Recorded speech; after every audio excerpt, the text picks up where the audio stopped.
Doesn't match.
We will call this meeting to order. It's 7:05.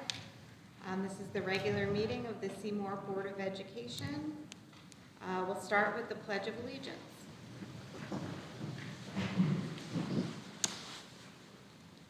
I allegiance to the flag of the United States of America and to the republic for which it stands, one nation, under God, indivisible, with liberty and justice for all. Okay, we'll do introductions and we'll start with our student reps. Go around this way. Jeremy Tomaszewski, Senior Board Rep. Daphne Day, Junior Representative. P. Cubic, Board of Ed member. Lori Nescoli, Board Ed member. Chris Champagne, Vice Chair. Kristen Bruno, Board Chair. Kristen Harmeling, Secretary.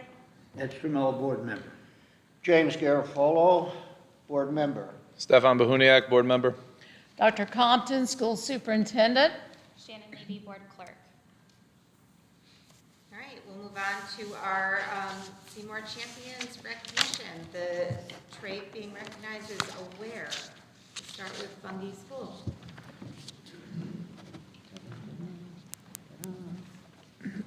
So tonight we are recognizing two students for aware, which is defined as knowledge of something that's makes sense, mindful, understanding, and understanding of something's impact. So the first student that I'd like to call up is Hayden Stockwell, and Mr. Lee would like to join us with that.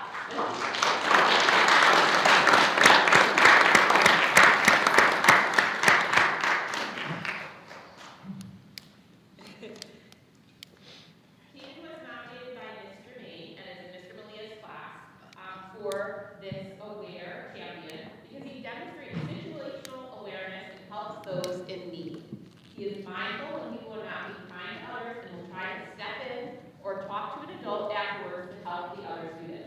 Younger students have mentioned Hayden and that he's helpful and that he's kind even when it's unprompted. He looks for those younger students to support and help.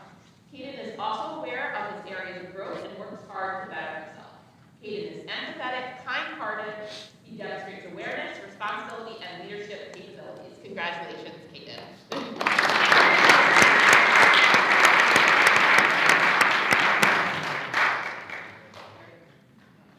Turn around for a picture. There you go.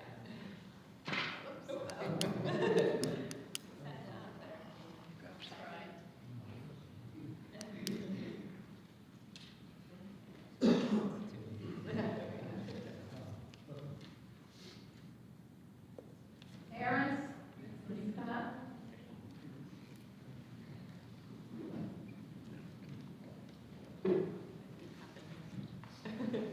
You're calling them.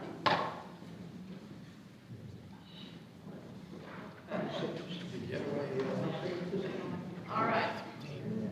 Ready, Mr. Larkin? Yeah. All right.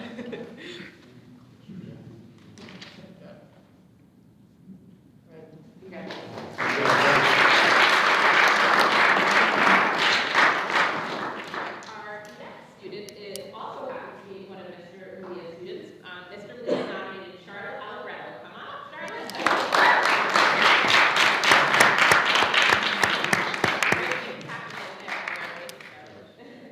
Charlotte comes prepared to learn and work collaboratively with other students each and every day.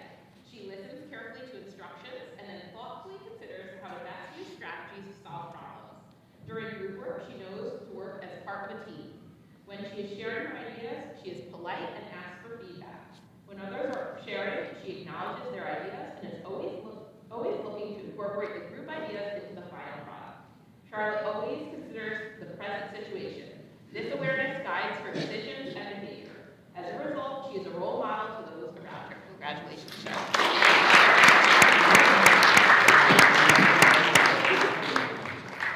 Tricky.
places when I lose papers or books that I was holding and quietly whispers.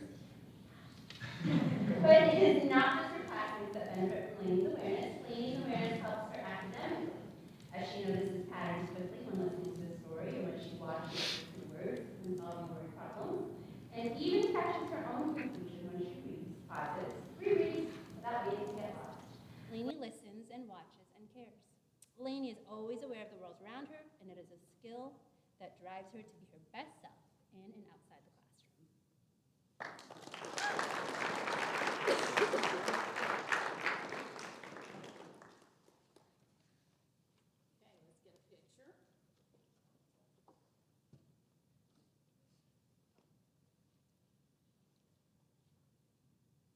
Okay, parents?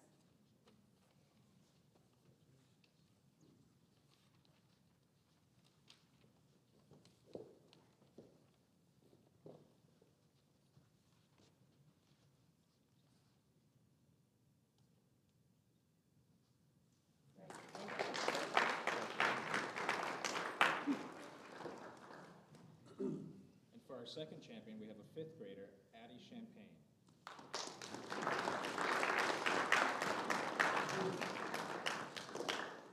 So Addie was nominated by her classroom teacher, Miss Kimball, and here's what Miss Kimball had to say about Addie. Addie is a conscientious student who is not only aware of her responsibilities as a student, but also embraces them with a smile each day. She is consistently attentive to her schoolwork and always puts forth her best effort, demonstrating clarity, precision, and thoughtful application of the strategies she is learning. Goal-oriented and focused, Addie remains steadfast in her commitment to growing and moving forward. She also recognizes the importance of kindness and respect, showing genuine care for both her peers and the adults around her. She shows an awareness of others, and her compassion shines through in the way she supports a multi-language learner in our class, patiently guiding him through small tasks and helping him feel included. Addie is truly a gem whose presence, effort, and empathy make our classroom a better place every single day.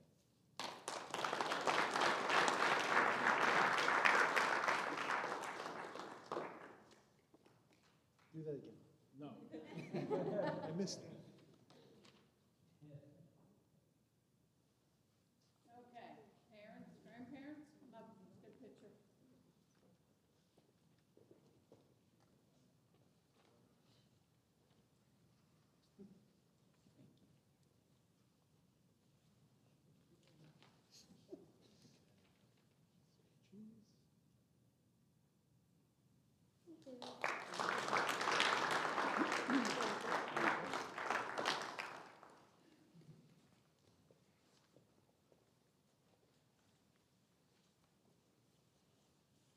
From the 6th grade, nominated by the Unified Arts Team, Hannah Tokars. Please come up.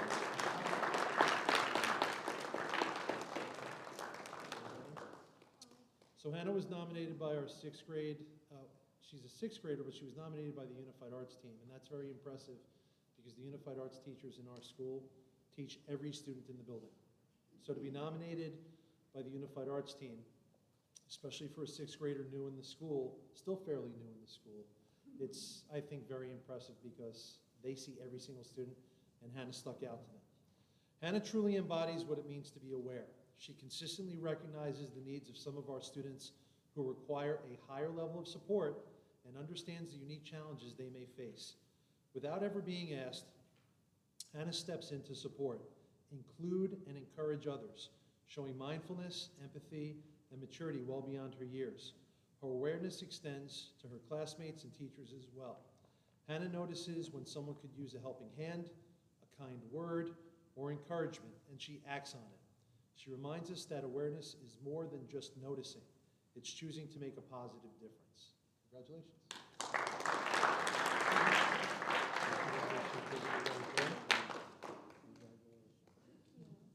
going to take a quick pic.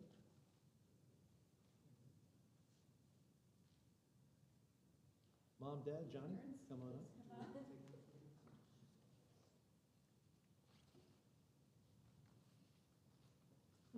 Johnny, stay next to your sister. This is a Christmas card. you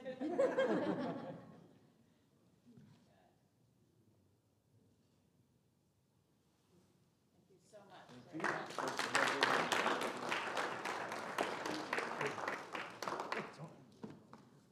Representing the 7th grade blue team, Zain Hassan. Come on up.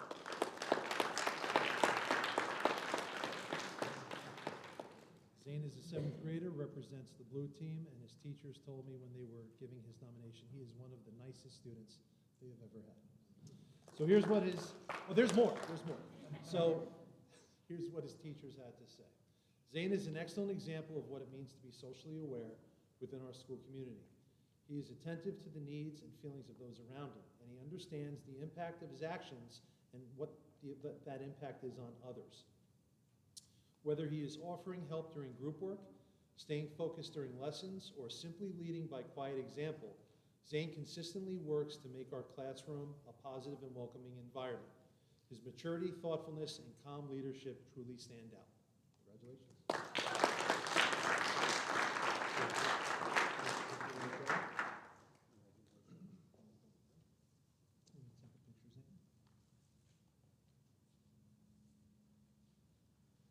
Family, come on up. Family, come up.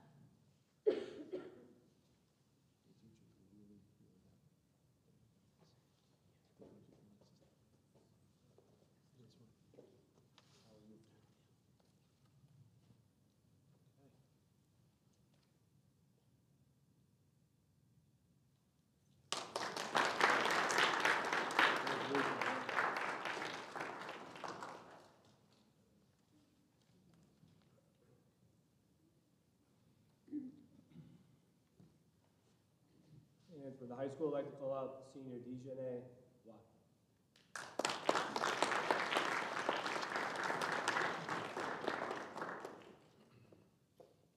Today we celebrate a student who embodies what it means to be aware in every sense of the word.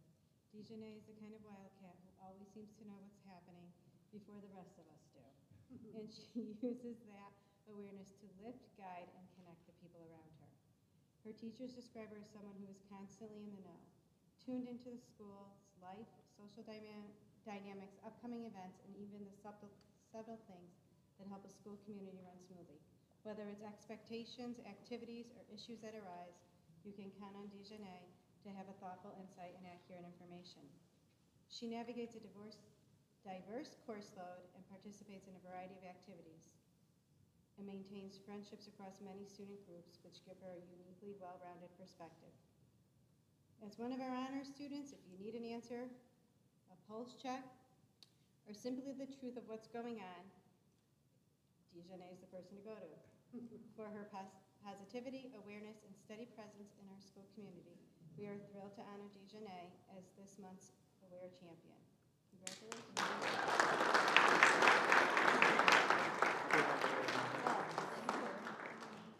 Can you get the picture? Okay, your mom wasn't able to make it tonight, so this will be one group picture, another additional support.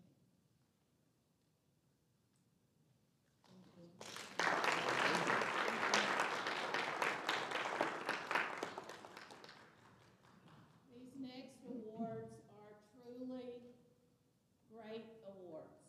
And from the bottom of my heart and to the community of Seymour, our school community, our parents, our students, our staff, our administration, and by the hard work of the students, these schools of distinction are very, very special.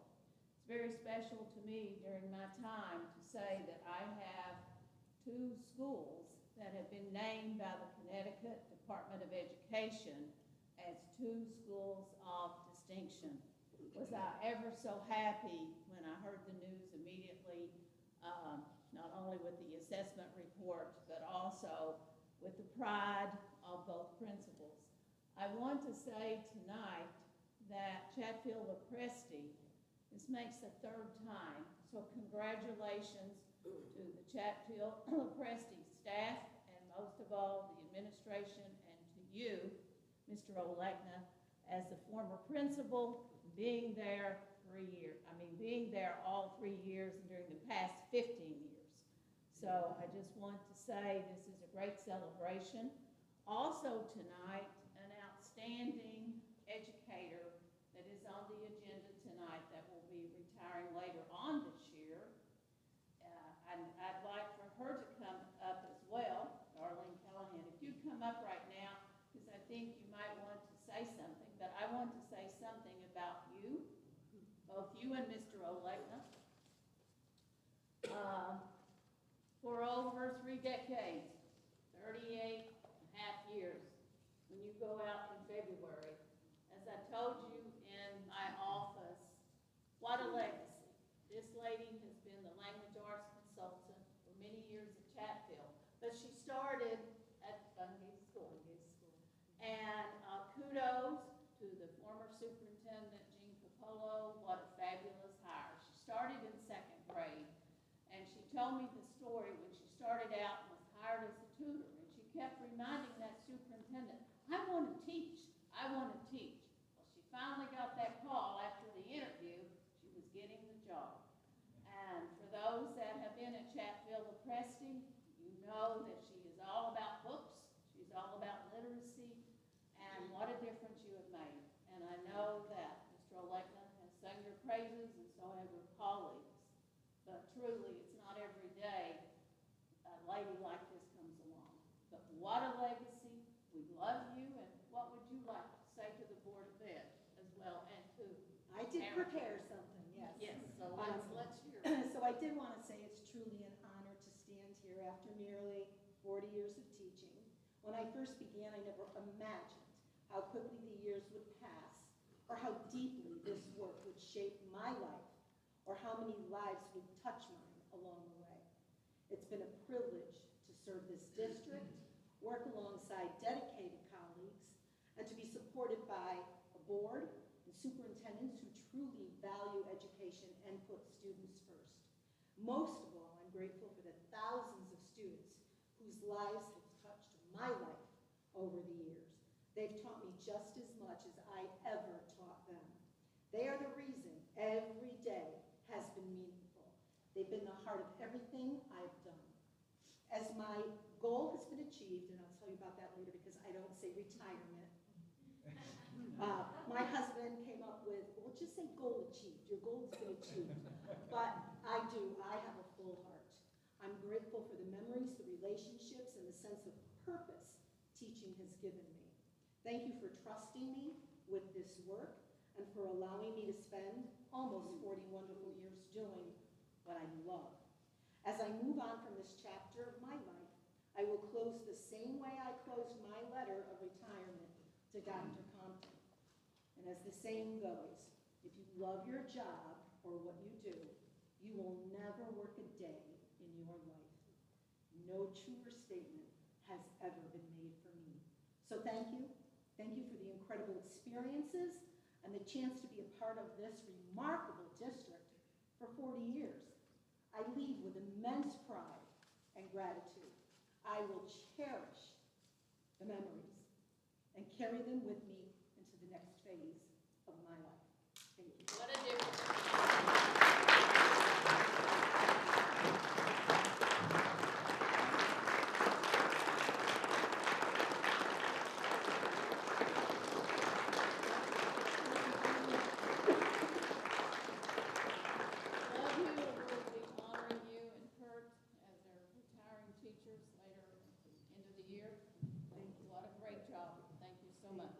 Okay. Mrs. Levy was trying to get a photo. Yes. Darling, could you come back up? Let's get a photo. Mr. Lecter. Yeah.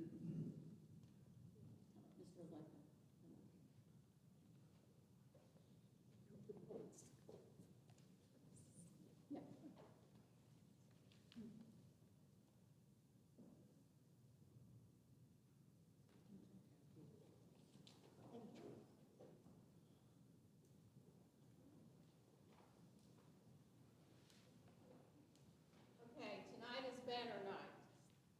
Chatfield Lepresti, if you could please come up, Mr. Olegna. Jake, if you can come up as well, and also Mr. Freud.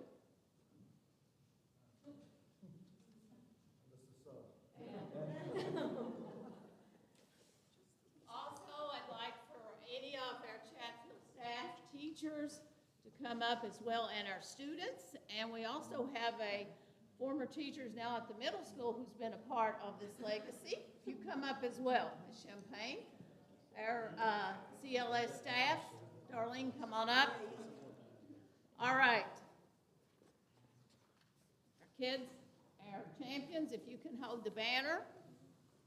Okay, right here. All of our students, this is about you. All right. Okay. The rest of our Seymour champions, we've got the two. Okay, let's get in closer. Come up closer. Okay. All right.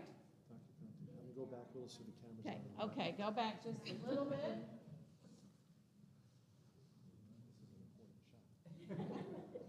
All right. Get in close there.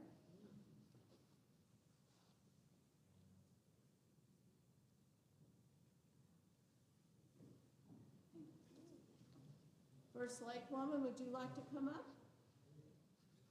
This is an award, an honor for our school system, our Board of Ed, and also for our town.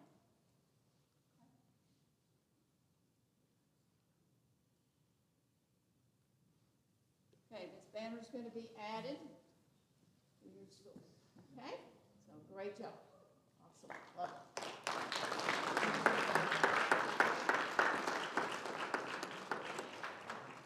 Okay. Mrs. Reed, Ms. Wilson, come up. Bungay. Mr.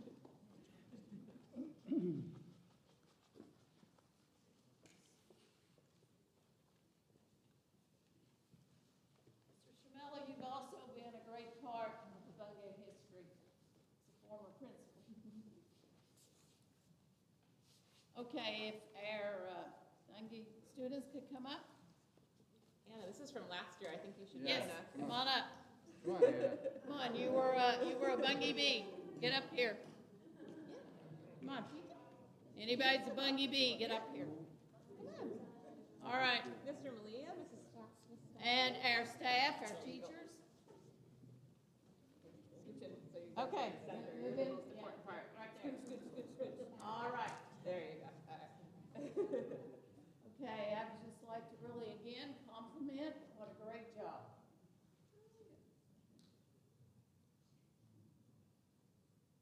Okay. First Lake woman, up here. Can't be one enough. That's right. Can't make a difference in the schools. Okay?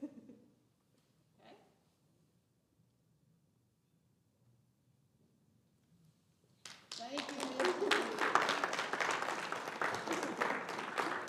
Okay, very proud of you, proud of the staff, and most of all, the students. This will get delivered tomorrow. You got two. We're going to put one at the board office. Okay, to conclude the banners, we can't do this without saying kudos to Seymour High School. Our two Board of Ed representatives, can you bring the banner up and hold it? Like for Mr. Lucky and former principal and assistant principal and Melissa Anelli to come up. Okay? All right. You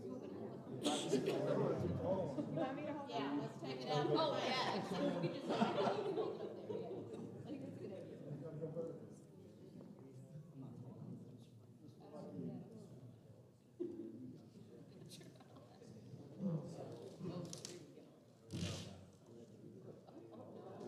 Come on, Dejanay.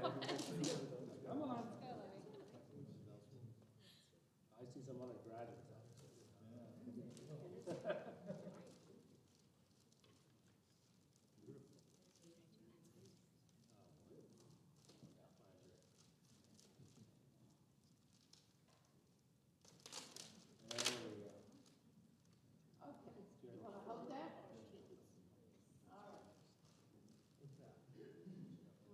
Okay.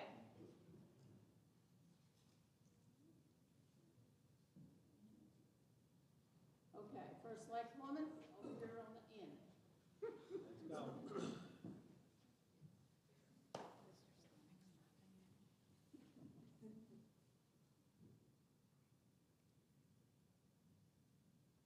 What a celebration.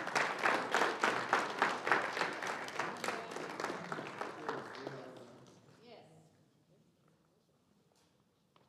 This is being displayed in the entrance of the school. It makes the second one. And then this one is going to the Board of Ed office for the board members. Okay.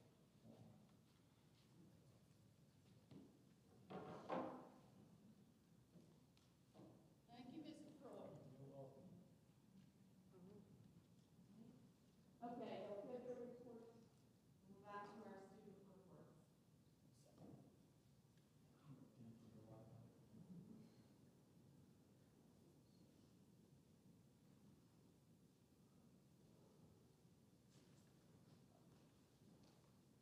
Alright, so first off, National Honor Society. Our students have been participating in different events throughout our building and community. They're planning to volunteer at the Seymour Middle School Junior Debate event this month, and they've also been working to organize craft/fun holiday drop-in night at the high school, which will take place on 12/15. They have stations set up for families to enjoy some activities while parents can drop off presents that they need wrapped. Students are asking for donations of warm winter clothing that can be donated to a local shelter this winter season. Student Council has organized a winter/holiday spirit week that will take place the week before break. Our Hope Club, several Hope Club students helped out at the Seymour Historical Society this past weekend at their vendor fair. They had a successful coat and sock drive, and upcoming events include making blankets for the homeless and working on organizing the Hope Closet Fund for students in need. Our Kindercats December activities include working on reading skills with the kindergartners, and they're also able to watch the kindergartner holiday show that's on the 17th. For our sports team, 5 of our senior athletes recently took part in a collegiate sports signing celebration. Jacob Brito and Danny Marr committed to Dean College for baseball. Kylie McCurrier committed to Bucknell University for swimming. Leah Farkasevich committed to Southern Connecticut State University for softball. And Julian Rashi committed to the University of Bridgeport for softball. Each student athlete marked a significant milestone surrounded by families, coaches, and other supporters. It was definitely a proud moment for our school and community as we recognize their dedication, accomplishments, and exciting opportunities ahead of them to the next level. Our winter sports have officially begun with boys and girls basketball, boys swimming, and boys and girls indoor track all underway. Across these 4 programs, we're expecting roughly 120 student athletes participating this season.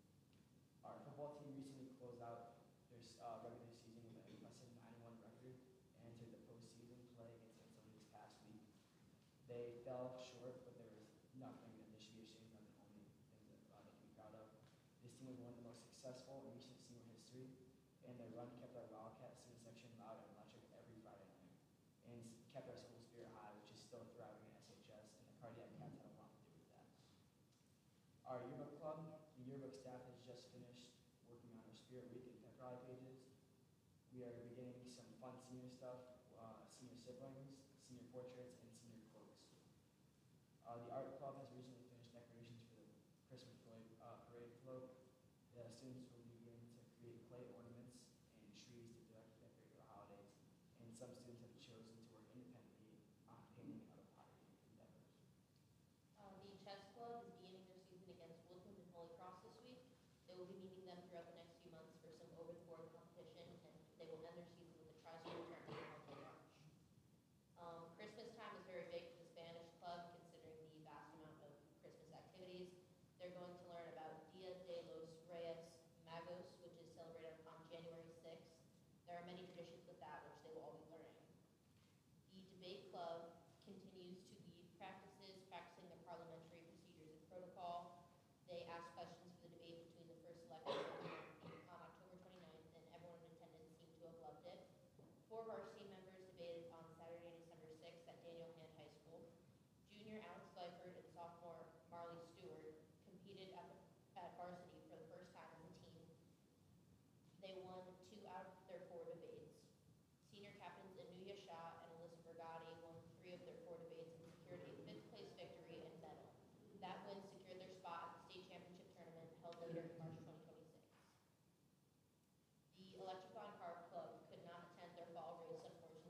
students are hard at work in the machine shop and engineering labs.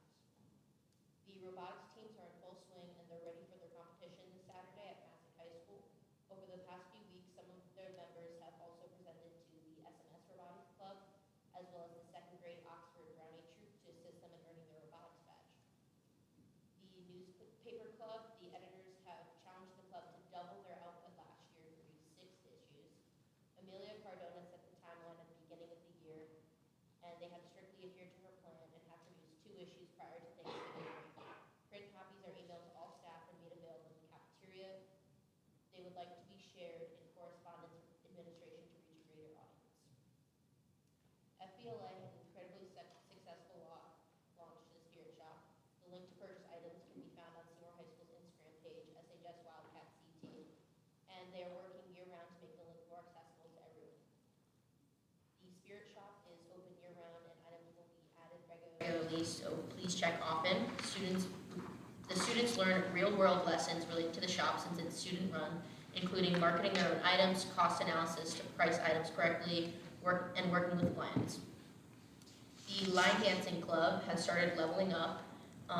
They're starting to learn more complex dances, and they're very proud to complete their most recent complex dance, and they're trying to plan a nighttime session soon. Best Buddies had their annual Friendsgiving, and overall 40 members attended. There was tons of food, laughter, and friendships that took place. They will be attending a Christmas party December 15th at Woodland Regional High School, along with the Oxford Best Buddies chapter. They will also have another holiday event this month before they leave for break. That's all. Thank you. That's a lot.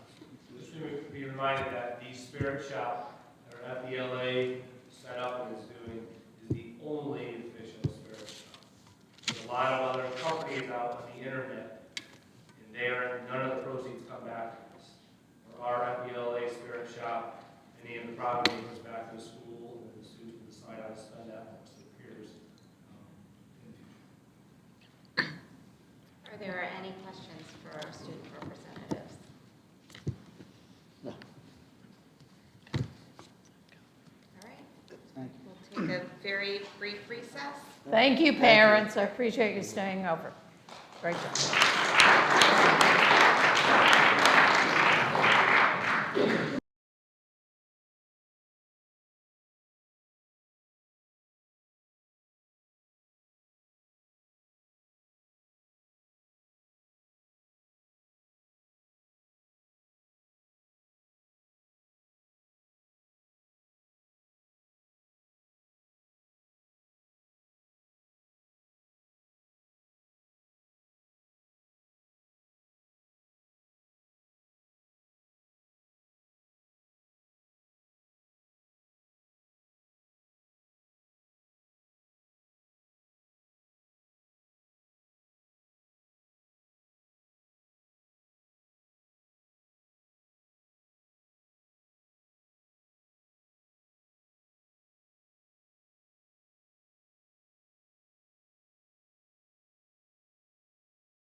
this back to order, and it's time for public comment.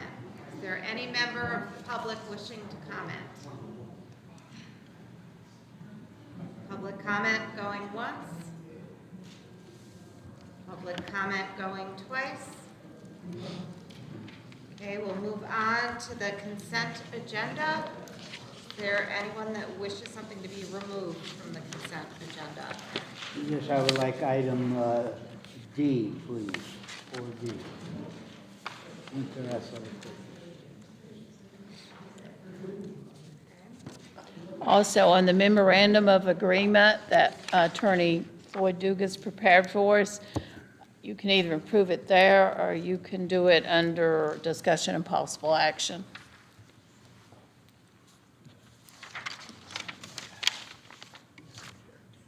Then we should remove it from consent agenda and add it to, You don't have to, it's fine where it is, but I just wanted to just mention that in case you felt like, if anybody felt the need. It's fine, it's spelled out. Move to approve the consent agenda, item 4D. All right, do we have a second? Second. All right, discussion. discussion? Discussion, all in favor of approving the consent agenda? Aye. And Pete's missing. Stand them. You can ask Pete if he wants to approve the consent agenda. No, it's already closed. It's all right. It's okay. 7-0. Abstention. 6. I apologize, we approved the consent agenda with the exception of item D.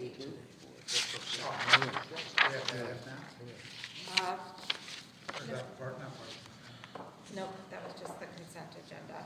There was no public comment. All right. Do we want to make a motion regarding item D, the winter athletic coaches? Motion? That's for you. No. No. I'll make a motion to approve the winter athletic coaches. Second? I'll second. All right. Any discussion? I'm recusing myself.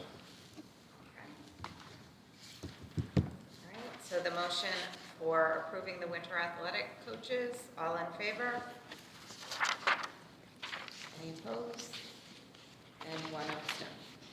No, not One abstention. recused. Recruits.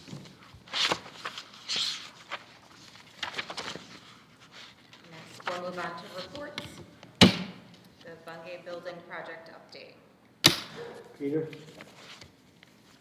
I'm trying to think. No, right now, we're still waiting for the state to give us the conditional approval. That'll be in December. And then final approval will be in the May-June timeframe. While that's going on, we're in the process of putting together an RFP for architect for Phase 2, which is required. Could be the same, could be something new, so we'll do perform interviews probably sometime in the February, March timeframe for that, and so that we're prepared. We won't be able to start any work until the funding gets formally approved in the May timeframe, and then we'll, kick it off and start moving out on the final design and development with an anticipated completion in the September 2028 timeframe.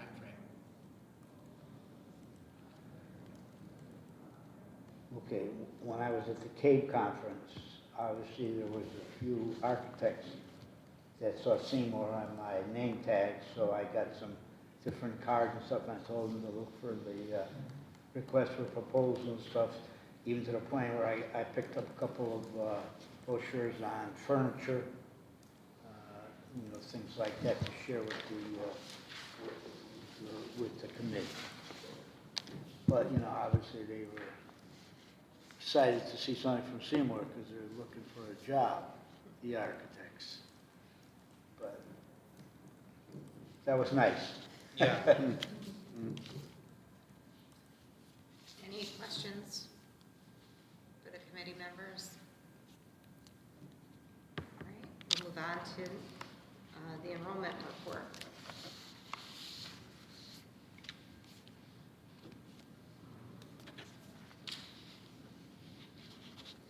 Any questions or comments about the enrollment report? Straightforward.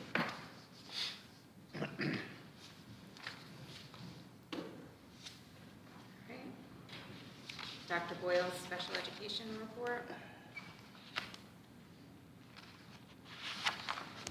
All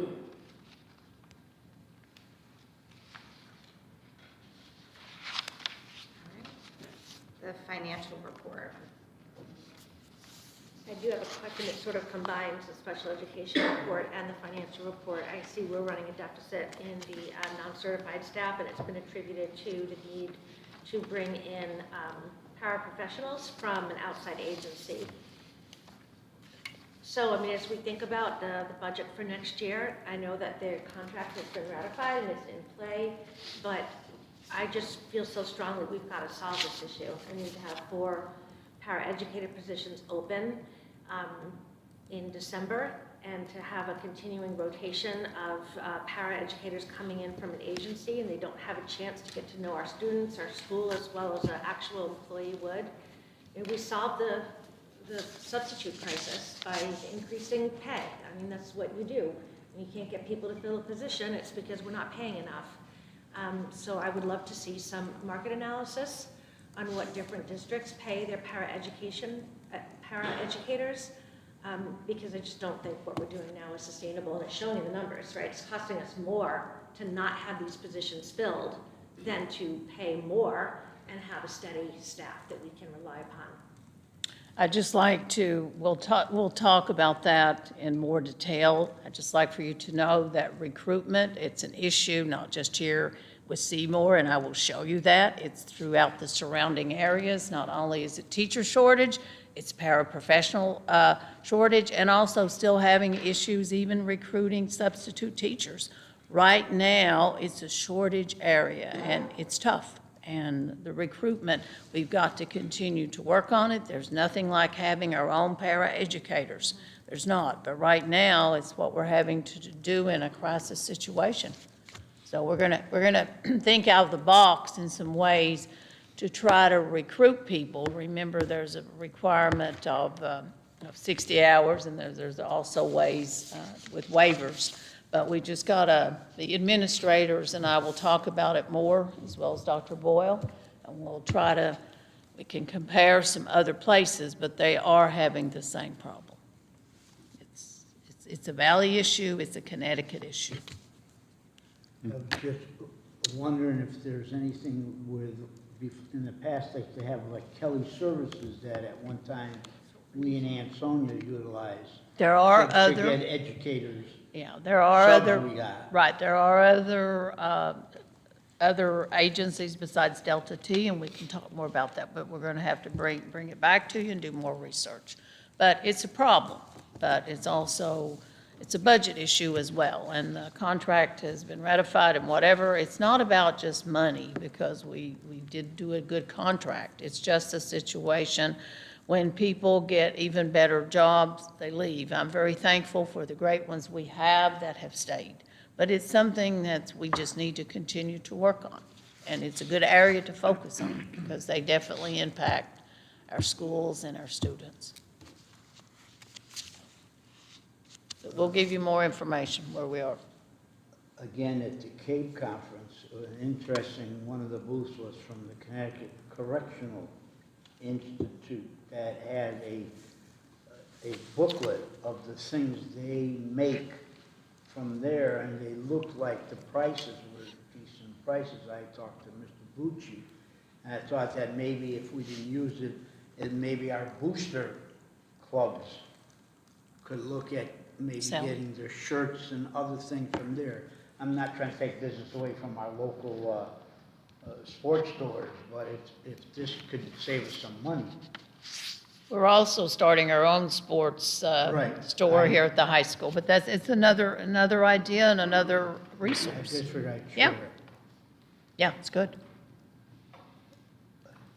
Just what I wanted to mention in terms of utilizing corrections, we have regarding the Spirit Repair Shop, that the kids are running at the ELA, is running, planning, designing, posting, fulfilling. Yeah, that's what I was just sharing with them as a reminder. But we'll look at everything, any, resources that are out there. All right, any other questions or comments about the financial report?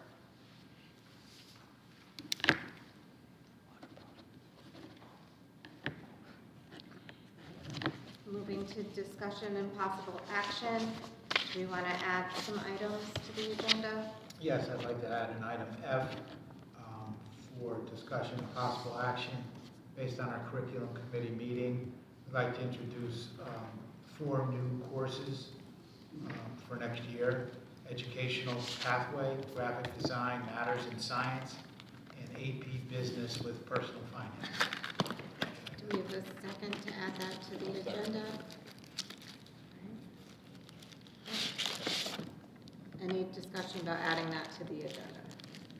All right, let's vote. All in favor? Okay. So that will be item F. Yes. And then, I'd also like to potentially add an item G, a discussion of the bylaws, the Board of Education bylaws, specifically related to committee structure and assignments, with no expectation of action taken this evening. Second. Is that a motion? Yes, just the last I'll part. second that. all right, any discussion about the motion?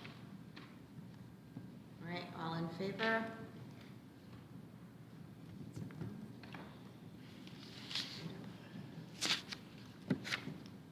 All right, so let's start, that will be item G, so let's start with item A. I'll make a motion that we accept the water bottles from the Everett Sherwood and designate the superintendent as per bylaws to place them in appropriate place. Second. Any discussion? Guessing those are the bottles? Just for me? No. You can take a look, though. We just want to say thank you for the donation from the grandfather. Keegan Elkins, what a nice donation, and we'd like to designate that to the football team. That's cool. That's just a sample. It's actually going to be a 360-degree design that the kids designed. It's going to have a clip-on. It's going to be cold and hot. So that's just kind of a sample of the Yeah. hot version. That's Start with. The hot can have a clip-on. They can clip onto the backpack for the cold, and then a separate cap for hot that they can choose to use. And then the kids will design it. We'll give the information to Mr. Sherwood, and we'll produce them. And give them to the kids. Yeah. So whatever they want on there, it'll be Yeah. 360. It's a win-win.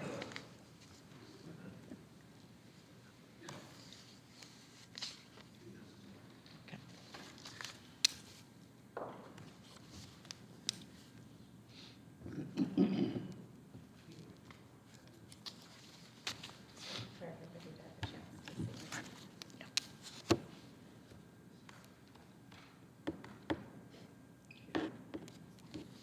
The graphics will be much more clear on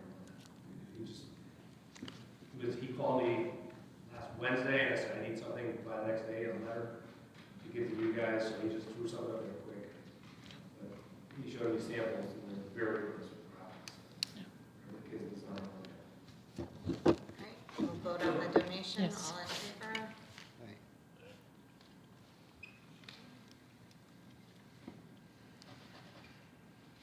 Next for discussion, the Administrators Union contract ratification. I'd just like to say that the contract has been ratified by the Administrators Union. I'd like to say thank you for the work with our attorney. He couldn't be here tonight. He's out of the country. He's taken a week off, which is very unusual for him. But again, I just want to say thank you for the work that's went involved with this. Okay? Do we have to take any action? Yes. Move to approve the administrative union contract as presented. Second?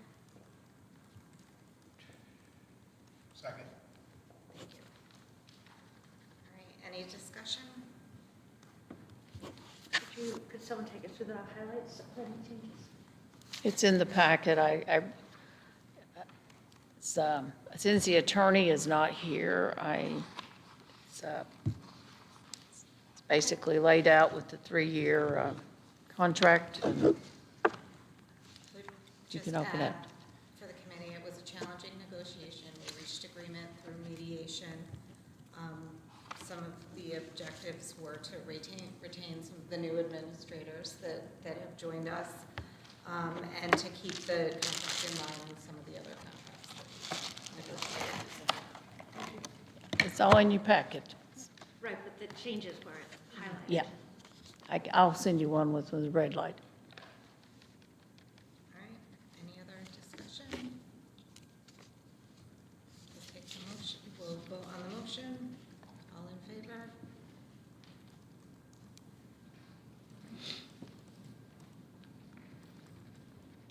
The food service school manager contract.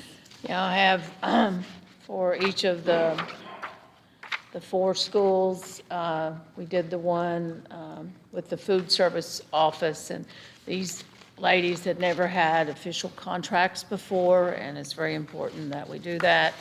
So, and it's in line with other employees, so I'd like for you to approve them. So what their salaries are, it's what their benefits are, everything's spelled out in the individual. It's also was in your packet. All right, is there a motion?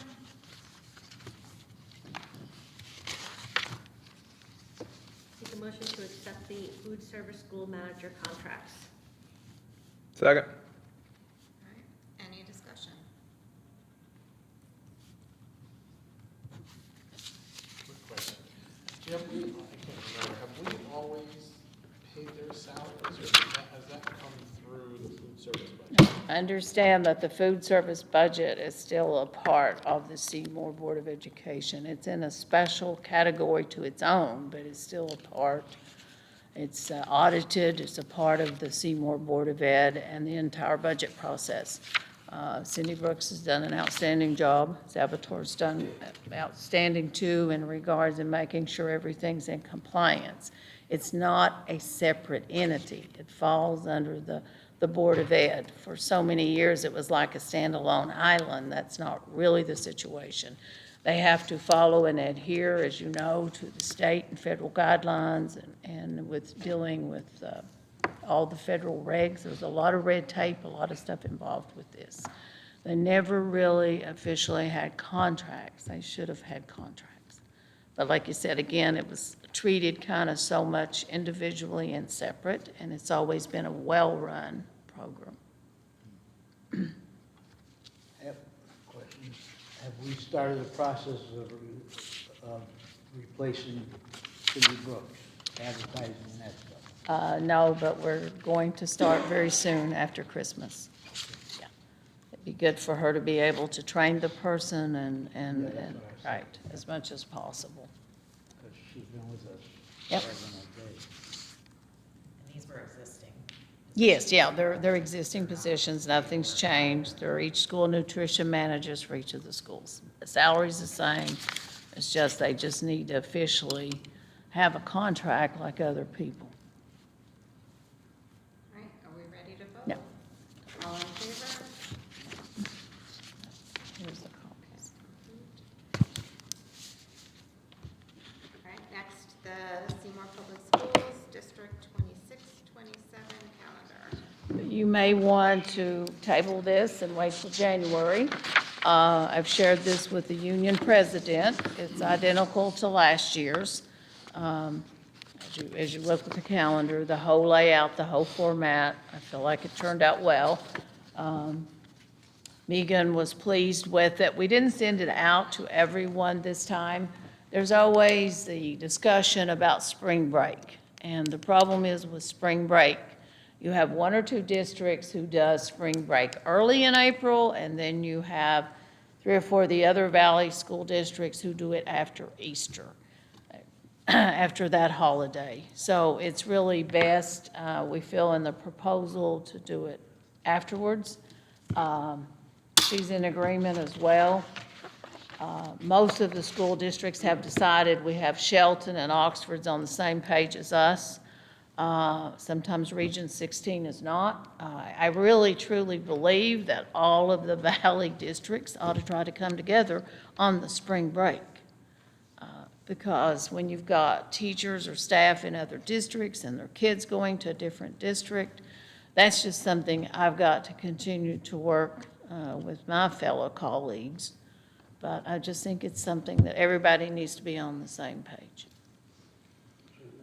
Yes. Yeah, that's been a sore point for me for years, that the state Board of Education doesn't come and with their power to make a decision to tell the community that we should do the same thing, because as Dr. Compton said, you have that conflict with parents and teachers in different districts and stuff there, and it impacts, everything. Just for example, spring sports, if there's one district that's not off, districts and you're playing them, then you've got to be playing at a different time when our kids could be playing earlier and stuff like that. And it helps with transportation, it helps with the cost of lights. When, if you're in the day, you can play in the day versus putting the lights on at night, for softball and baseball. And the same thing for your tech schools, transportation.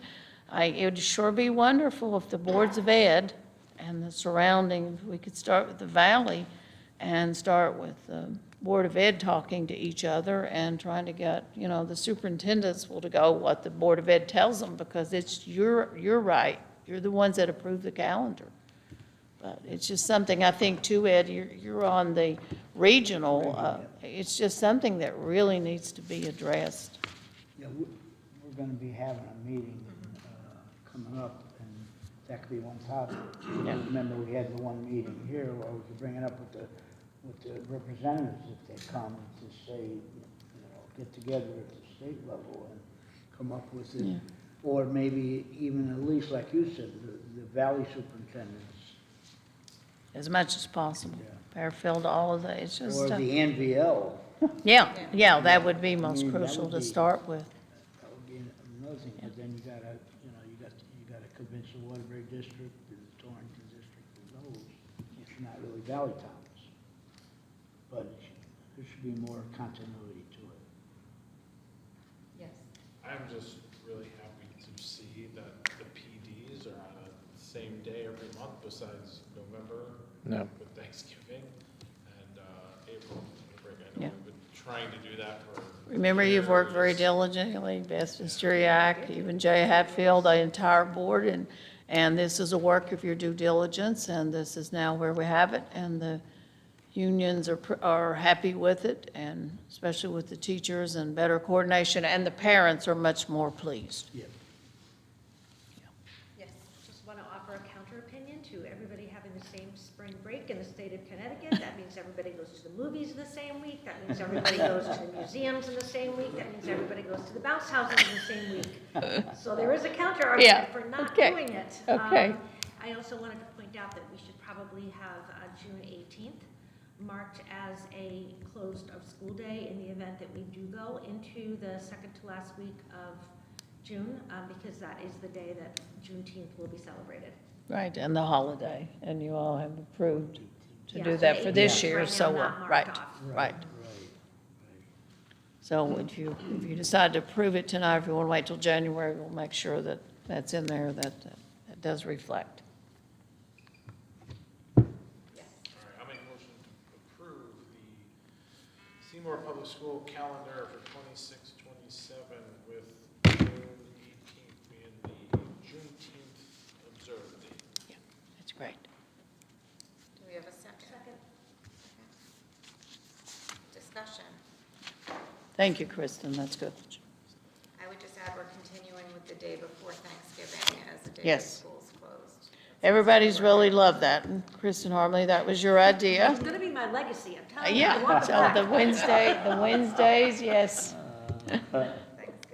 Everybody's very thankful. Crowning achievement. All in favor? I do. That might have been the quickest we've ever done a Shannon's worked hard on it, she's about to put her eyes out. It's not easy, Thank you, and Shannon. David Olecta was doing the extra checks, and like I said, our union president, Megan, was looking at it, and it's really identical, it's just the change of the dates on the next year calendar. But like I said, it's taken a lot of years to get it to this level. Next is the Board of Education meeting schedule. Yeah, I just would like to note that we really would like to have the meetings here. Here is our reasoning. Jay Hatfield and I haven't discussed this anymore. Last year he wanted it to go to the other schools. It's better to keep it in one location. I've tried both. I was an advocate when I first come here. I think we need to go to at least each of the schools once. What you need to do when we do the building tours, or whenever you want to tour the building, we'll set up an individual appointment time with me and we'll go, or you can go when we do the tours. Or whenever you'd like to see the schools, let me know. The problem is when we have it, like at Bungie and the other places, if the board members don't get there early, you really don't get to do a tour, and it's not really, it just works out better to, let's do tours, let's do groups, and individual times as well. So I'd like to keep it the same. Another reason with the sound system, Rob Dyer has now updated the sound system in the auditorium. This is something that he and First Select Woman had worked on, talked with me about, with microphones and a speaker system now that works. So he has all that updated. There's times that I think you need to meet in the auditorium. There's times you can meet in here. But when you go in there, you can be heard. Sometimes it's hard to hear, and people watch our meetings and they can't hear what you say, they can't hear what I'm saying, especially with my dialect. It's difficult sometimes. They just can't hear it distinctly. We So- need subtitles. Yes, right. So we may have to, we can go in there and we really need to try it out. We got a wonderful auditorium in there, and we just need to utilize, see how the sound system goes. But the main thing is, let's have them here at the middle school. It really inconveniences Derek and having to move the equipment. And if you can get a really good camera that can really give a holistic view of everything that's going on, it's better. And like I said, I was a big advocate about going to the schools, but I found out here that just doesn't work very good. Wi-Fi, just the whole thing, it's just different setups. Some schools have better setups than other places. And we've designated 2 meetings in June, one for awards and one for Yes. the regular meeting. And the time in between is just in case of the end of the school year, is that why there's like 2 weeks almost? From June 1st to June 15th? Yeah, just with the, yeah.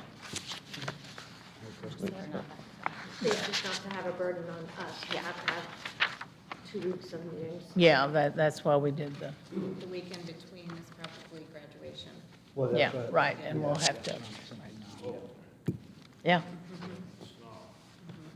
Yeah.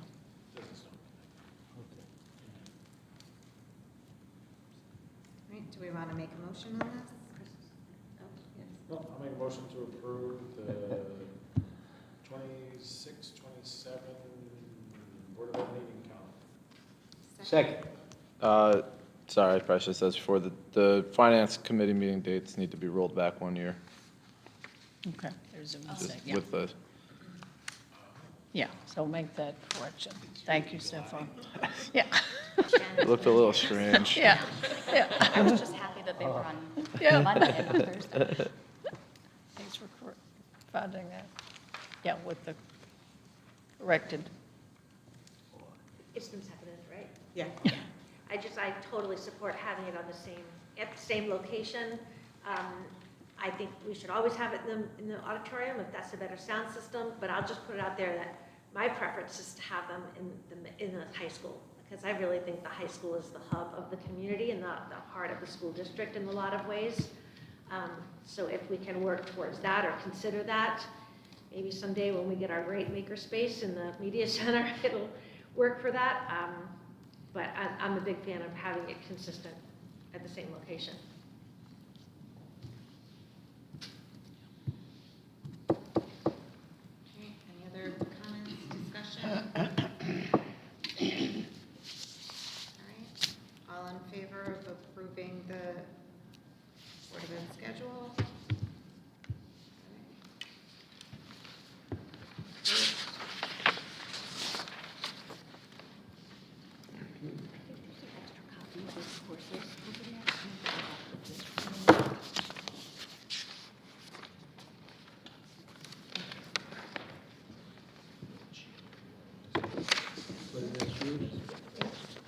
You have one, Jim? Yeah, yeah. Okay. I got a whole bunch. Okay. Mr. Lucky, do you want to speak about the courses at all? You ready to do a brief overview on that? Yeah. Let's see what we got. 5 minutes. Come on. Can I steal one of these? Don't do like Mr. Rourke did that time. I said 5 minutes and he did 20. He loves to talk.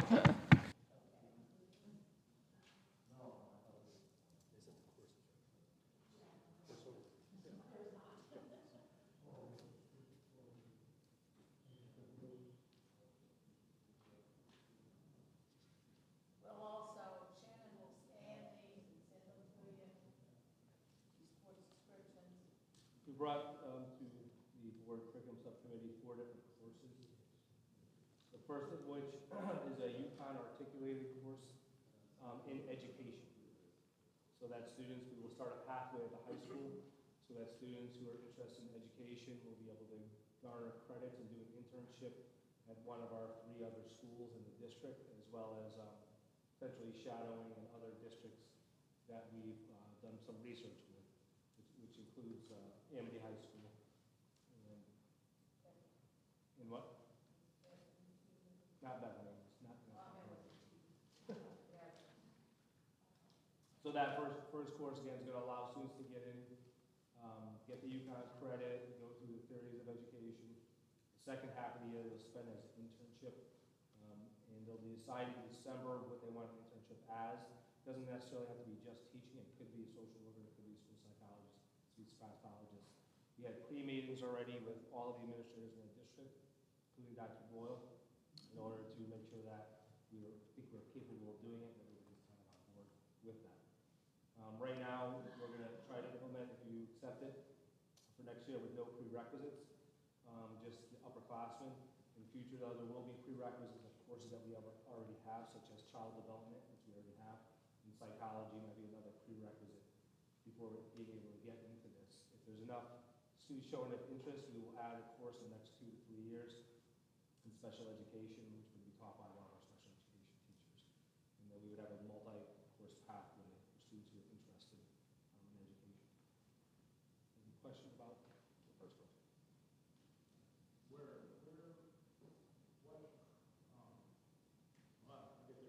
What graduation requirement does this UConn satisfy? Is it 11.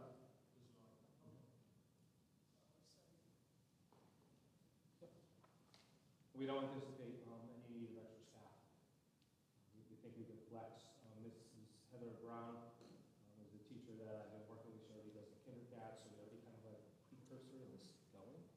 We're just going to solidify it. Our schedule works perfectly. The 2 periods get locked at the end of the day. I know some people haven't liked that, but that is my long-term setup.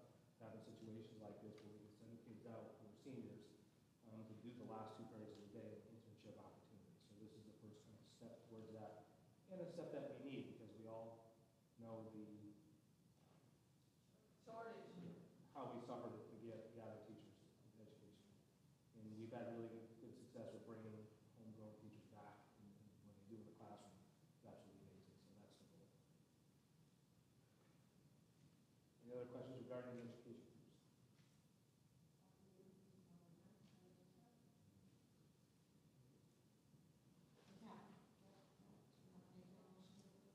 Make a motion to approve course title EDCI 1100, the UConn ECE course entitled 11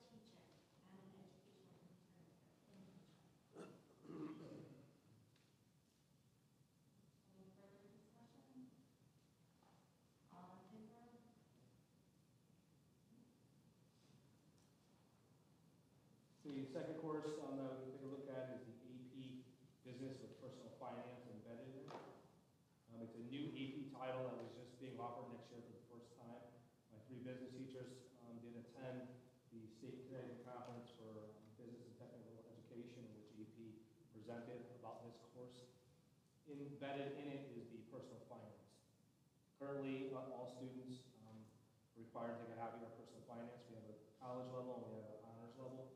I anticipate the honors level kind of going away if kids start taking this AP course. They already have an agreement with the state of Connecticut that it would fulfill both the business part, but more especially the personal finance requirements. So again, we don't see any increase in staffing needs. I think it's just going to end up replacing that for the students who want to try an AP course.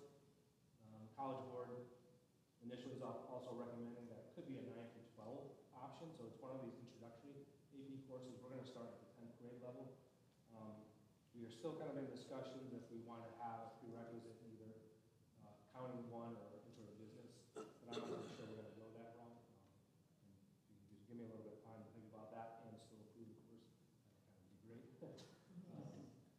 But the 3 business teachers are very excited about it, and giving the opportunity again for students to take the test and get college credit for next to nothing compared to the pay. I'm loving it too, because College Board is another very good course. Yes. The business guy, so there's intro business, personal finance. Intro business is usually taken by freshmen. It depends. Intro to business is really one of those that are taken across the board. A lot of freshmen do, and it's a full year course. Personal finance is a half year course. This particular course is going to be a full year course, AP business and personal finance. So the AP and the College Board is going to put together that assessment for the rest of the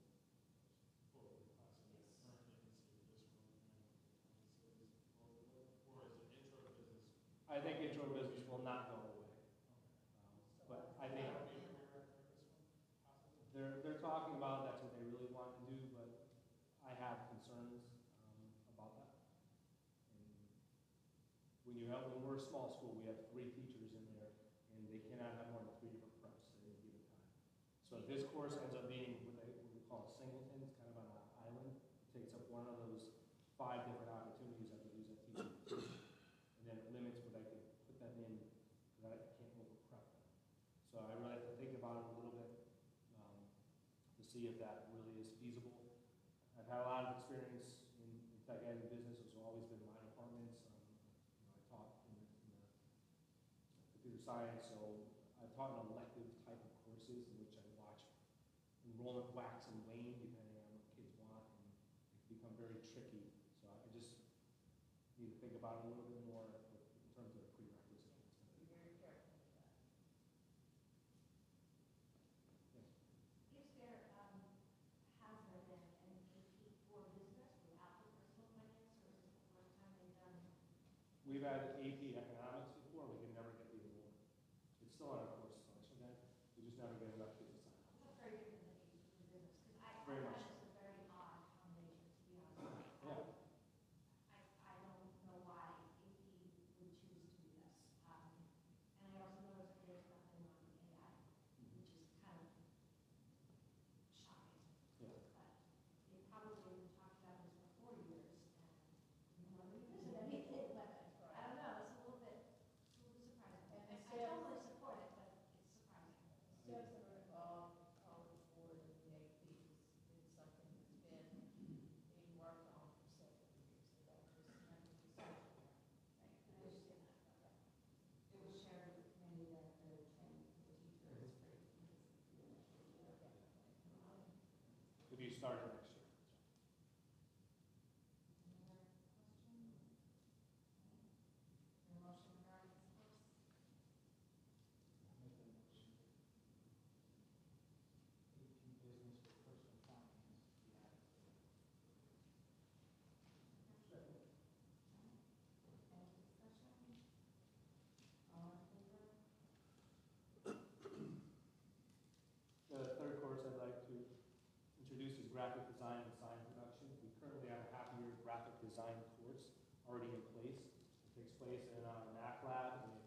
completely digital, meaning there's no production other than digital. So kids are not actually producing something tangible to put in their hands. For a long time, I've been thinking about work-based businesses that are building, and the FBLA is one of them, where they're doing the spirit shop. But I think this is another opportunity where we can get some kids some hands-on experience in a work-based business. And so what we would be doing is retaining pretty much the current curriculum as it stands in graphic design for the first half of the year. In the second half of the year, the sign production will come into play. So students would then be able to learn how to create signage that we see in a typical building at a professional level, and hopefully help out the district, hopefully the town, also when they need stuff, and perhaps in the future go out to businesses that need sign production, and then also to reduce the future costs that we have in our art department. My art department is typically the second most cost-intensive department with only 2 people in it because art supplies are consumables. So this may afford us the opportunity in the future to offset some of that with a school-based business, get the kids a hands-on work to be able to get them into the workforce.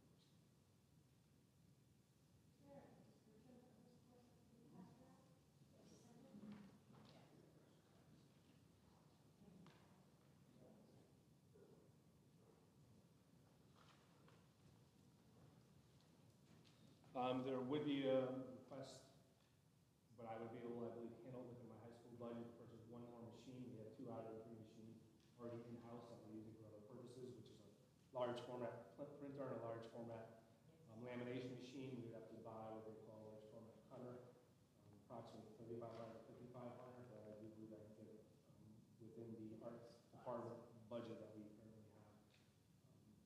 And I don't see that as being a problem. We're going to go with this.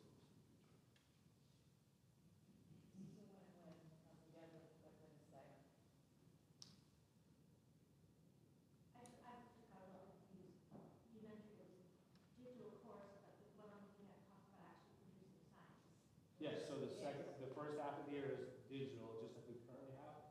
The second half of the year is going to be the sign production. Now, Almost like CAD, we're working on computer the first half and then we move into the. yeah, it's our 3D printing and other things. So even in the second half of the year, they won't be off of the computers. They'll just be now be producing something that's tangible.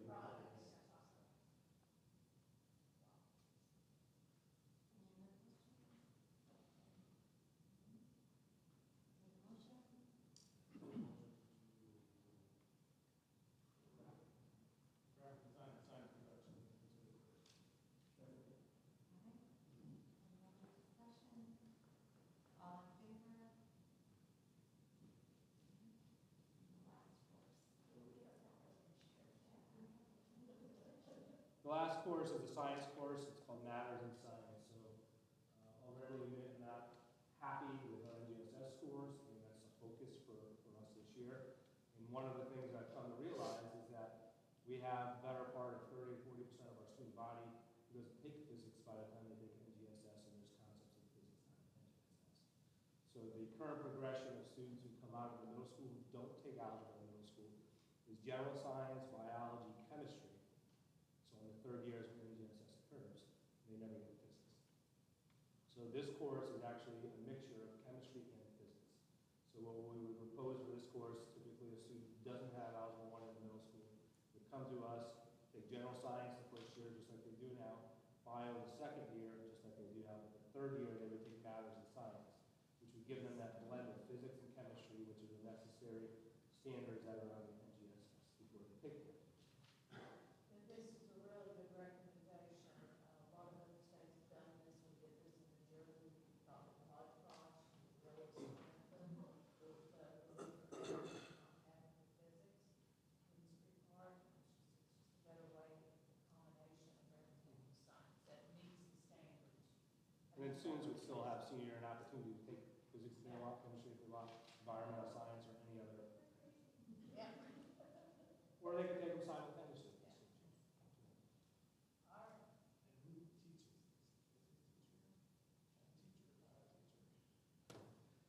So we do have a teacher that is in chemistry, and we do have another one that is in physics. So I'm being told by my department chair that it could be either. Kind of intro, which most science teachers, I would imagine, have the basics for developing.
afforded ourselves to in the past. And it doesn't take a lot to change our bylaws. It doesn't have to be this multi-month process. It can really just be sitting down, looking at a red line version and saying, yeah, this makes sense for us to do in the future. So I will put a few things together for the January meeting that I'll distribute beforehand. Again, it's just thought starters. But the one thing I really think is important that we address sooner rather than later is combining facilities and finance. One of the things I would like to add, I think not just you, Kristen, I think everybody else should be open to provide some type of input. Absolutely. Because it's a full board, it's not just one, but I think it's a great idea when you think about where are we and what is really in line. Compare committees throughout the state of Connecticut. A lot of places combined personnel and policy. Some do facilities and finance and transportation. Some do student achievement. Some do the public relations and the communications part. When you look at our new strategic planning, the framework where we are, the goals that have been established, we had an excellent working session. We're going to send out all of that again and continue with that. We've also talked about what parts should mirror exactly also with the town strategic plan. So I think when we look at all of this, and I think with all of you coming together and reflecting with all this and comparing, I think you're going to come up with a win-win, a new change. These are evolved. I know that Mr. Stromello taught me when I first came here, it started, I think, with 9 committees. Am I right? Yeah. And it went down to 6. I've worked in districts where some of them had 3 for many years, some of them had 4, some of them had 5. So I think when you get together and you bring in your ideas, and if any other board members have, and then have a collage and a working session and see what's the best win-win, and how it aligns with our current strategic planning and goals and where we're at now for 2025. That's awesome. Yeah. Are we And I'll give you all allowed some to, information. under FOI, to use Google as a collaborative workspace? Because this sounds like a great opportunity to have a Google folder set up, to have some exemplar or just example, no value judgment, example, other committee structures, and collaborate in that. But I don't know if that's allowed via FOI. Could we maybe look into that and ask? Yeah. We can ask. Yeah, we'll have to ask. This is the perfect Yeah. example of how to use Yeah, a, it really why is. to use a Yeah. collaborative workspace. Yeah. And it's a win-win. Submitted budget questions through Google, but I don't know about. Yeah. I don't know at this point. I've not been an attorney, I just don't know.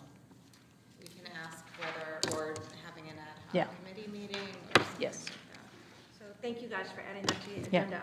I mean, Kristen, we can still all send in our committee wishes, right? This is something that we can proceed as we Yes. always have until Yes. we decide not to,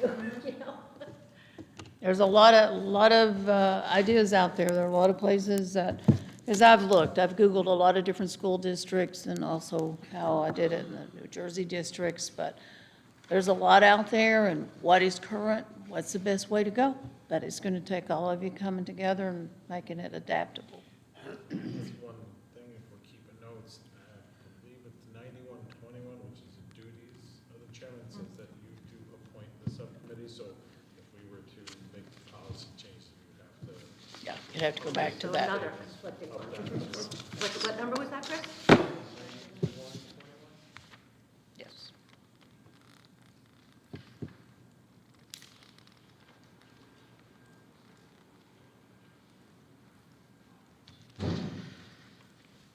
So I'll say if you want to send me your interest by December, let's say December 20th, you can just pick that number. Yeah. And then we can have, And then we'll get legal advice about the Google Drive and all that, okay?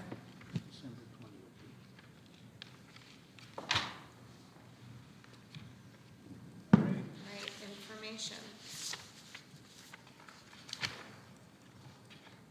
Anything you want to highlight, Dr. Compton? I just would like to say, I'm just very proud of our high school athletics, our football program, how far they went. Just very proud of all of our schools right now. Everybody is working extremely hard. This morning was quite the celebration. First Select Woman was here at the middle school, and also the police chief and our fire chief and Channel 8 News. And she covered it live with Facebook Live and Channel 8. And like I said, it was quite the bedazzlement. Mr. O'Rourke, it was amazing what the kids came up with. You'll have to look at all of the pictures. But, you know, it was pretty amazing. Our resource officer came up with the challenge with Corey, first select woman, tried to motivate and did motivate the kids about the turkeys. The turkey drive has been going on here for over 30 years. And the last time last year was 225 or whatever. This year it ended up, I've heard various numbers with the turkeys. We've had 328, 324, and I said 330. But I think the final number was either 324 or 328 of turkeys. But yes, and then adding with the total, turkey total. So you want to tell them, Keith? We should do. What the total? The total is 428 turkeys. Yes, and the that donation. doesn't include, we also got a donation from the Seymour Police Union. Yes. They gave us a $300 Dollar, donation, yeah. Numerous other donations.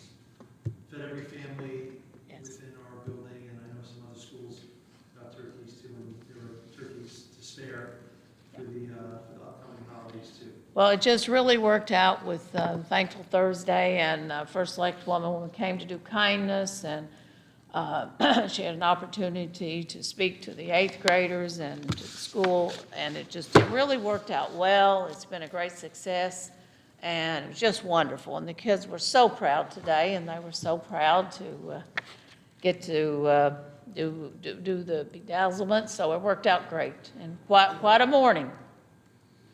And then also each of the kids that have their separate ornaments on the holiday tree out here. And that's also been a celebration for them.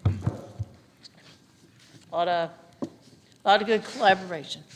But I was disappointed on TV and not to see our middle school principal have his bedazzled on TV. He snuck out so he wouldn't get on TV. I saw you walking through there, but I didn't see you taking a picture of where they took the other one. Yeah.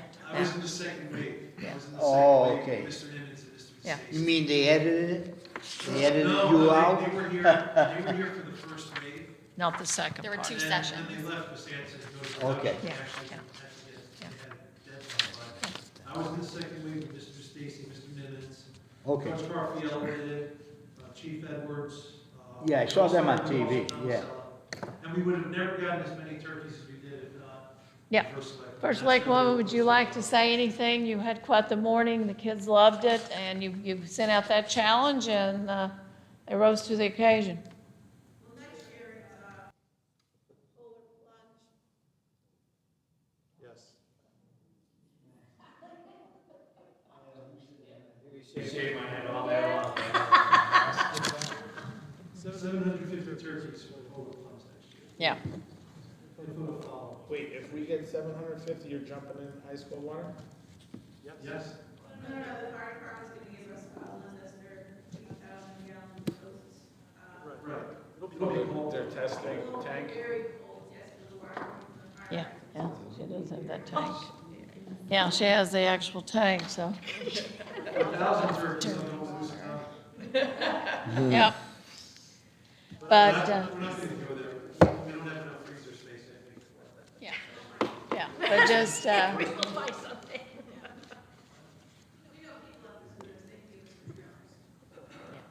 but the kids really did, they're proud of themselves and what they've accomplished for the community.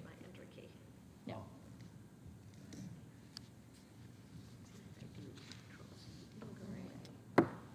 That's everything under information, Yes, right? yes, yes. We'll move on to Board of Education comments. Chairman's comments. Chairman's comments. I just want to thank everyone for your support. I'm excited to be chair. Things that I value throughout my career are collaboration and accessibility. I hope to run efficient meetings, but for everyone to have a chance to be heard. So thank you. Great things are happening in this district. It's a special place, and I look forward to working with all of you and the district leadership and the community to continue the great things that are happening in the district. For any of you, tomorrow evening, there's going to be the annual holiday concert with Griffin Hospital and Valley So. I'm going to be singing with this group, and Tanya Johnson is doing a solo, one of our parents. She's also part-time secretary at the high school. Tanya Johnson's going to be doing a solo. So it's tomorrow night at the Church of the Good Shepherd, and I am participating in the choir as well. So, yeah. Dr. Paxton, I'm going to interrupt you just for a minute Yes. because the board members have their comments. Yes, and then sorry the about that. superintendent's. Yeah. So we're going to hear very dulcet tones emanating from your performance, correct? Yes. All right, we'll start. Stefan, do you have any? I'm good, thank you. Okay. Board No, member no comments? comments. Well, I was wondering, since Jay and I both attended the CABE conference, as the new chair, is there anything you want us to report back to the full board about some of the workshops we did? I mean, one of them that I attended would be definitely for the policy committee, not technically, but there were other ones that, so it's your call if you want us and how much you want. What I would do is I'll send you my committee, my sessions that I attended and see if you have any feedback from any one of those. Maybe we could put it on the next agenda under information. What, your call. I just want to say thank you to Mr. O'Rourke for arranging the presentation at the beginning of last month. I probably mentioned it to you all in last month's meeting, but it still resonates with me. I've actually told people at work about it. We have dug in, and I'm trying to understand and learn more about the idea of using AI as a colleague, clerk, or coach. And that framework actually came from someone at MIT. So, because I was curious as to whether he just kind of came up with that or if it was a thing. And it looks like it's a thing. So it was just such a great presentation, and I would love to have an update in the spring. I'm all set. I just wanted to touch on what Dr. Thompson said. We did World Kindness Day, and it was great. We had an awesome time at all the schools and visiting them, and we had a meeting last week, and we already decided that for next year, the project that we're going to do is we're going to have each school do a kindness quilt, and that's going to be put together. This year we did Kindness Rocks as the project. So yeah, the kids loved it. I had a great time walking around the high school with the social media students, and just randomly popping in classes and talking about kindness. It was fun. It was a great day. So. No, set. Just remember. I know we're a week into December. Is there any thoughts on when budget hearing meeting workshops, that great fun time of year, is going to start? No idea yet. Well, it's early, it'll be in January, so I think everybody's going to work towards earlier dates. I think they've got a tentative date already in mind when they'll do the. January 14th and 15th? Couldn't hear you. January 14th to the 15th, 14th and the 15th is the summit where all the departments get together and talk about the budgets. 14th and 15th, so we'll send that out. When is our meeting? 12th. We should probably be having a great workshop the week before. Yeah. We've already got it. That's what I was referring to, our meeting. Yeah, well, we're already working on it. It's just what the cost would be, just current status quo. So this year, the Board of Finance already have their dates for their budget workshops as well. They haven't determined any dates that we're going to staff meeting on Wednesday. So they're going to try to get those dates settled in.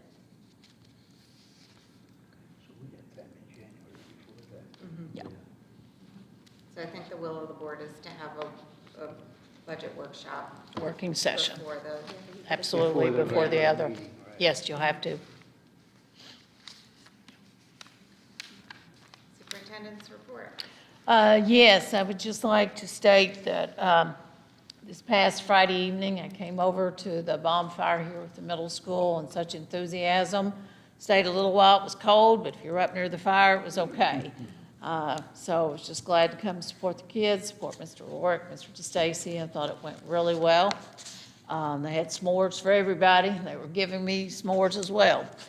I just would like to say again about the concert, that if anybody wants to attend, it is tomorrow night at 6:30. Doors open at 6. Tonight's really been a celebration of our accomplishments, and I'm so proud of our schools and what we've done with the resources that we have had. And you need to be very proud as a Board of Ed as well. So. And the kids are looking forward, of course, to the holiday break. It's a long one this year. Yes, yes, yes.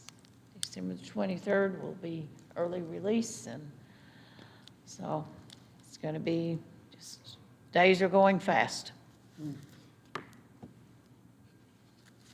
That's it. No, you don't have to, but does someone want to make a motion to adjourn? I'll make a motion to adjourn.